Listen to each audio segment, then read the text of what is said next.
Welcome to our channel. Today we how to subscribe to iCloud Plus from iPhone settings, quick tutorial step by step clearly. Unlock your iPhone and go to the home screen. Locate and tap on the settings app.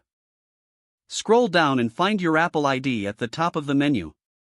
Tap on your Apple ID to access your account settings.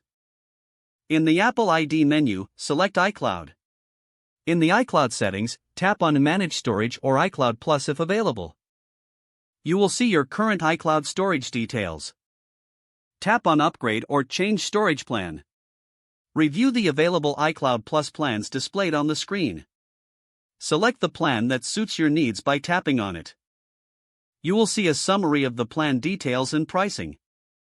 Tap Buy or Upgrade to proceed. If prompted, enter your Apple ID password or use Face ID/Touch ID to authenticate. Review your payment information, then tap Confirm. After the confirmation, the upgrade will begin processing.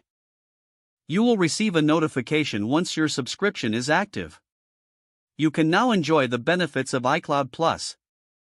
If the page does not load, refresh the browser or try again in a private or incognito window. Make sure you are using the correct email address, then retype it carefully to avoid small typos.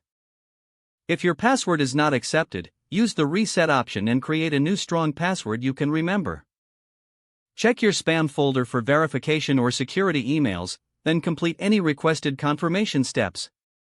Enable two-factor authentication if available to improve account security and reduce unauthorized access risk.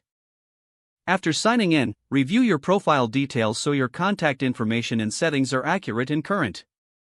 If you see an error message, note it down and try again after restarting your device and internet connection.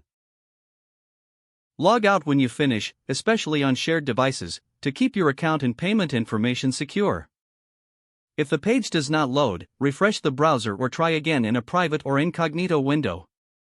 Make sure you are using the correct email address, then retype it carefully to avoid small typos. If your password is not accepted, use the reset option and create a new strong password you can remember. Check your spam folder for verification or security emails, then complete any requested confirmation steps. Enable two-factor authentication if available to improve account security and reduce unauthorized access risk. After signing in, review your profile details so your contact information and settings are accurate and current. Don't forget to like this video and subscribe to our channel for more step-by-step tech guides.